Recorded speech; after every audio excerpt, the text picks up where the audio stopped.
I was 22 when my Uncle Mike asked me to watch his place for the night. He and my aunt had a gala in the city and didn't want to leave my cousins, Noah, who was 7, and Lily, who was 5, alone in that massive, creaky house.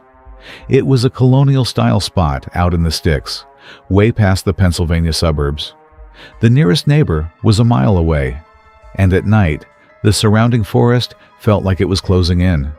I'd babysat them a dozen times, so I figured it'd be a piece of cake.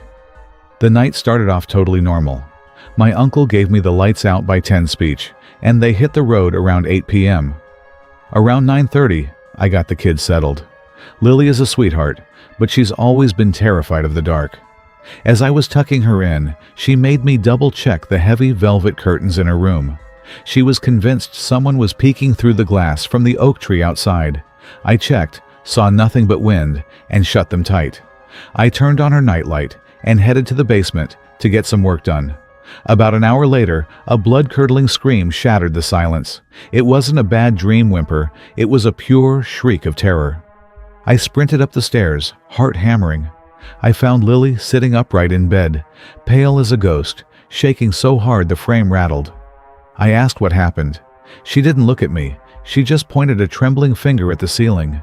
In a tiny, raspy voice, she whispered, "The man in the attic won't stop crying, Uncle Ethan. He says his eyes hurt." Lily's room is directly below the attic crawl space. I tried to stay logical, telling her it was just the pipes. I stayed until her breathing slowed, but the room felt freezing. I stepped out to check on Noah, and that's when I saw it. The hallway curtains, the ones I had just closed, were wide open. Every single window on the second floor was uncovered, exposing the pitch-black woods outside. My stomach did a somersault. There was no draft, and the kids hadn't left their rooms. I closed them again, hands shaking. As I passed Noah's room, I noticed his baby monitor crackling with heavy static. I picked it up, and through the white noise, I heard it, a wet, raspy breath. Then, a voice like grinding glass whispered, "They're finally sleeping, aren't they? I've been waiting so long for you to leave." I didn't think twice. I lunged into Noah's room, grabbed him, then ran for Lily. I hauled them both to the kitchen, adrenaline redlining. I locked the door, but my phone had 0 bars. The storm must have knocked out the tower. Suddenly, a heavy thumping started on the ceiling above the kitchen. Someone was sprinting back and forth in the upstairs hallway, heavy, barefoot thuds that shook the light fixtures. I grabbed a chef's knife and shoved the kids into the pantry, telling them to stay dead silent. I stood in the kitchen, staring at the ceiling.